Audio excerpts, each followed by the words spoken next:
Bismillahirrahmanirrahim. Assalamualaikum warahmatullahi wabarakatuh. Anak-anak yang Bapak banggakan, dalam pembelajaran jarak jauh kali ini, Bapak ingin mengangkat topik tentang konjungsi, yang biasa disebut juga dengan kata penghubung. Supaya pembelajaran jarak jauh kita dapat berjalan lebih efektif, Bapak ingin share screen terlebih dahulu, PowerPoint yang sudah Bapak siapkan untuk kalian.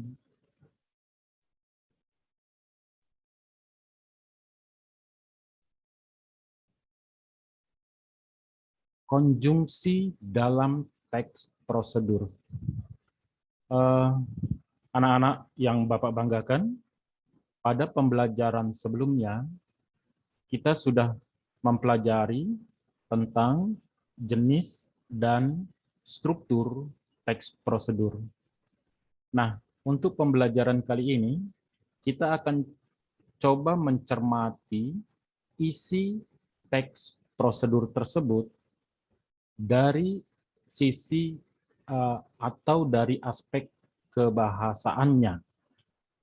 Kita coba cermati teks yang pernah Bapak sajikan untuk kalian. Bapak bacakan, coba kalian cermati. Pertama, datang ke kantor imigrasi. Bisa datang ke kantor imigrasi yang tertera pada KTP atau kantor imigrasi terdekat. Kemudian, beli formulir permohonan. Formulir permohonan ada di loket yang sudah disediakan. Isi dengan lengkap formulir tersebut sesuai dokumen yang Anda miliki, dan bawalah dokumen yang asli.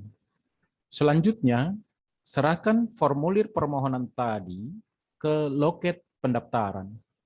Setelah itu, ambil tanda terima dan jadwal foto serta pengambilan sidik jari. Jika sudah berfoto dan mengambil sidik jari, maka Anda sampai pada tahap wawancara dengan menunjukkan dokumen asli. Setelah tahap wawancara usai, langkah berikutnya membayar buku paspor dan menandatangani buku paspor. Pada tanggal yang telah ditentukan sebelumnya, kita dapat datang lagi untuk mengambil paspor yang telah jadi.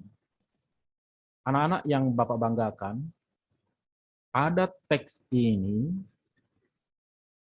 sangat menonjol penggunaan konjungsi, yaitu kata penghubung, baik yang ada di dalam satu kalimat maupun kata penghubung yang ada di dalam antar kalimat.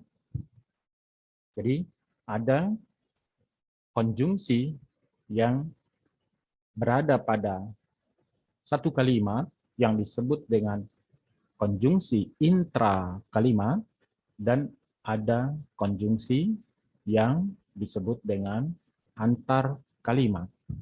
Nah, untuk memudahkan kalian, Bapak sudah memberikan tanda merah konjungsi-konjungsi yang digunakan pada teks ini.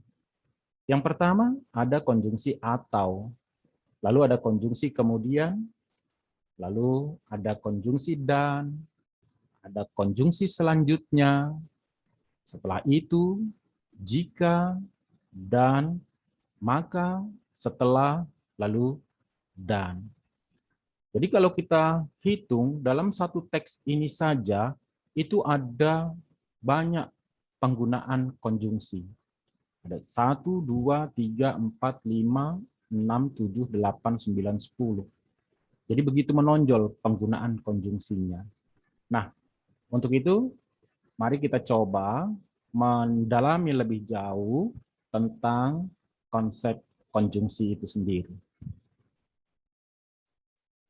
Dalam bahasa Indonesia, konjungsi itu terbagi dua secara garis besar, yaitu konjungsi yang disebut dengan intra kalimat, lalu yang kedua konjungsi antar kalimat. konjungsi intrakalimat ini maksudnya adalah yang seperti Bapak katakan tadi, di dalam satu kalimat ada konjungsi. Sementara kalau konjungsi antar kalimat itu dua kalimat. Jadi dua kalimat dihubungkan dengan satu konjungsi. Kalimatnya tetap menjadi dua. Itulah yang disebut dengan konjungsi antar kalimat. Kemudian di dalam konjungsi intrakalimat ada yang disebut dengan konjungsi koordinatif, konjungsi korelatif, dan konjungsi subordinatif. Untuk memudahkan kalian tentang apa saja kata-kata yang masuk ke dalam kelompok konjungsi intrakalimat koordinatif, konjungsi intrakalimat korelatif, dan subordinatif, serta konjungsi antar kalimat, Bapak sudah berikan di lembar bahan ajar. Jadi kalian bisa mencermati bahan ajar yang Bapak berikan, di dalamnya, di situ sudah memuat kata-kata yang masuk ke dalam jenis-jenis konjungsi ini. Nah, anak-anak yang Bapak banggakan, untuk lebih memahami konjungsi ini, jenis-jenis konjungsi ini, kalian bisa mengerjakan lembar kerja yang Bapak berikan. Jadi, cara mengerjakannya, tadi kan ada satu teks, itu menggunakan 10 konjungsi. Jadi kita buat nomor 1 sampai 10, berikutnya kita tentukan di nomor kalimatnya. Pada kalimat nomor 1 menggunakan konjungsi atau. Pada kalimat nomor 2 menggunakan konjungsi kemudian. Pada kalimat ketiga menggunakan konjungsi dan seterusnya sampai pada kalimat nomor 7. Nah, setelah kalian mendaftarkan konjungsi yang digunakan, lalu kalian menentukan jenis konjungsinya. Apakah masuk ke dalam konjungsi intrakalimat atau masuk ke dalam konjungsi antar kalimat. Kalau masuk ke dalam jenis konjungsi intrakalimat, kalian masih perlu menentukan lagi apakah itu koordinatif, korelatif, atau subordinatif. Cara kerjanya adalah dengan cara kalian memberikan tanda checklist saja. Misalnya, nomor 1, nomor kalimat 1, konjungsi yang digunakan atau. Nah, kalian tinggal checklist. Kata atau konjungsi atau masuk dalam jenis konjungsi yang mana. Jadi seperti itu cara kerjanya. Nah, anak-anak yang Bapak banggakan, demikian untuk pembelajaran kali ini. Lembar jawaban, kalian WA secara pribadi ke Bapak. Demikian pembelajaran ini. Terima kasih atas perhatian kalian. Billahi taufiq wal hidayah. Assalamualaikum warahmatullahi wabarakatuh.